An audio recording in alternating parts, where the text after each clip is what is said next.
Hi everybody, this is Lindsay from windingroadcrochet.com, and today I'm going to demonstrate for you how to do the corner to corner crochet stitch. This is one of a 4-part series on the corner to corner crochet stitch. It will actually end up having lots more videos because there's a lot to cover with this stitch, but we're just covering the basics right now, and today I'm going to show you how to simply increase with the corner to corner crochet stitch. So here is an example of a piece of cloth made in the C2C Stitch, or the corner to corner crochet stitch. The corner to corner crochet stitch is started in the corner and worked at a diagonal. It has a really pretty texture to it. The stitch is made by making these little squares and stacking them on top of each other in a diagonal form. And since it's made of these little squares, a lot of people like to change the color each square and use a graph in order to make a graphkin. Here's a picture of a chart that I have made for using a graphkin, and here's a picture of a final project that is a wall hanging. So this is just a little bit of what you can do with this stitch. Now if you've watched any of my videos before, you will know I am a huge fan of using graphs in my videos. I do try to zoom in and make sure it's really clear what I'm doing when I crochet, but in order to make it even clearer, you're going to see a graph up in the corner that's going to slowly evolve as we add stitches to our work. It's going to add stitches to the graph to really try to make it clear what we're doing. If you like how I do this tutorial, please let me know in the comments below and I will continue doing it this way. Also, make sure you subscribe so you can see all my other tutorials. I do both stitch tutorials on YouTube as well as full pattern tutorials. You can also find all my free crochet patterns on my blog at windingroadcrochet.com. So to start this stitch, we are going to chain 6. 1, 2, 3, 4, 5, 6. There's our chain 6. And then we are going to turn our work, and the first 3 that we chained is going to act as our foundation chain here, and then the second 3 is going to act as our turning chain. So that is going to come up this way. So we are going to start double crocheting into the 4th, 5th, and 6th chain from our hook.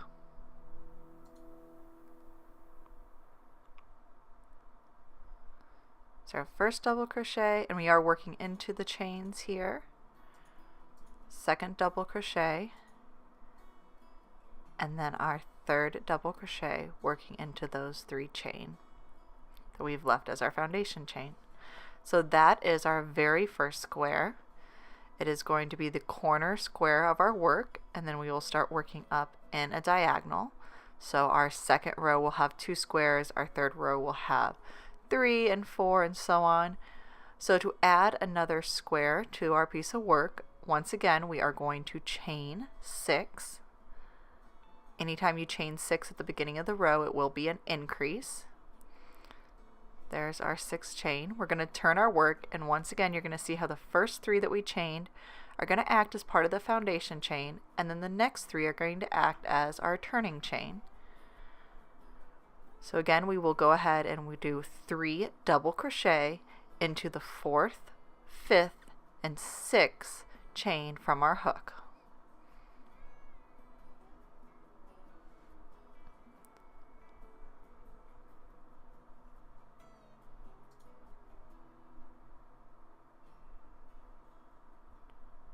So that is our third double crochet. And then to get this square to stay in place, we are going to slip stitch around the turning chain from the previous row. So this turning chain right here on the side of our first square, we're going to go through that or around that turning chain, and then we're going to slip stitch, and that's going to hold our second square in place next to our first square of our first row. Then to get height for our next square, we are going to chain up 3, and this is going to be a new turning chain. Even though we're not technically turning right now, we're going to refer to it as a turning chain because we will be working around that later. And then here we're going to do 3 double crochet again, but we are working around that turning chain. You are not working into the turning chain, but instead you're working around the turning chain. And really, this is what makes this stitch work up so fast, because you don't have to worry about working into individual stitches. You're just working around turning chains. So we have one square in our first row and then 2 squares into our second row. Now we are going to go ahead and make our third row.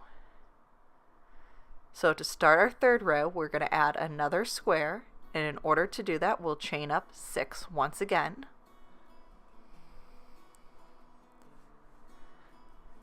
And then we will go ahead and turn our work. And just like the 2 previous rows, the first 3 chain is our foundation chain. The second 3 chain that we made is our turning chain. So we are going to double crochet into the 4th, 5th, and 6th chain from the hook.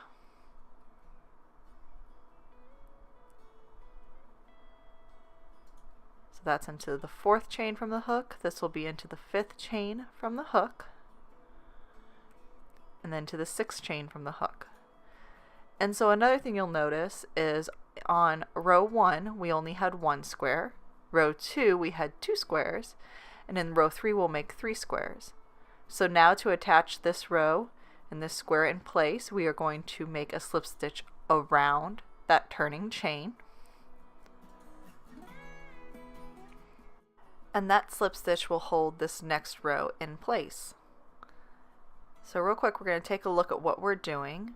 At the beginning of each row, we are adding an additional square, which is allowing us to move out in one direction and up in the other. And we are going to continue doing this in order to make a larger, right now it's just making a triangle, but if you're making a square, you're going to need to make a larger square by continuing to increase. So now, to make our next square, that middle square, we are going to chain up 3, and then we will work 3 double crochet into that turning chain.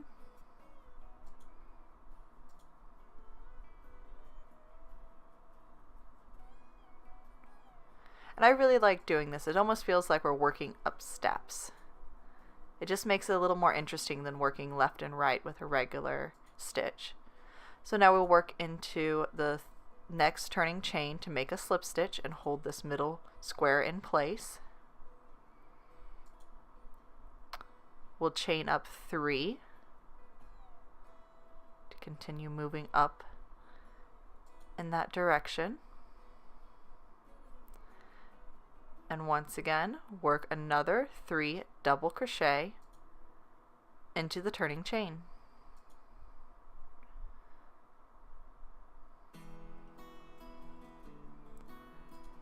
So this completes our third row. We have 3 squares for the third row.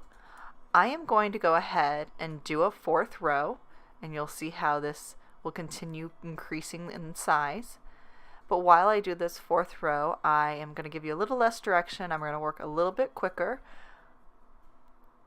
But I did just want to let you see what it looks like working the next row. So to increase with another square, at the beginning of the row, we're going to chain 6 once again. We're going to work the 3 double crochet, 1 into each of the 4th, 5th, and 6th chain from the hook. I have the chart up showing you the completed row 4.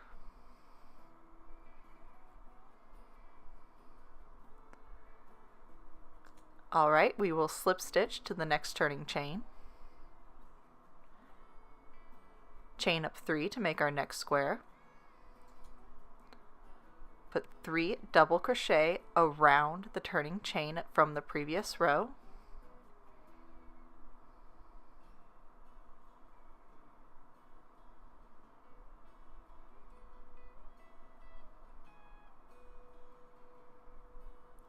Slip stitch to the next turning chain.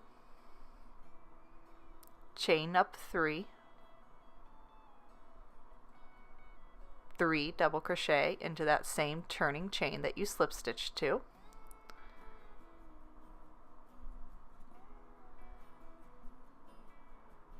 Slip stitch to the next turning chain from the previous row.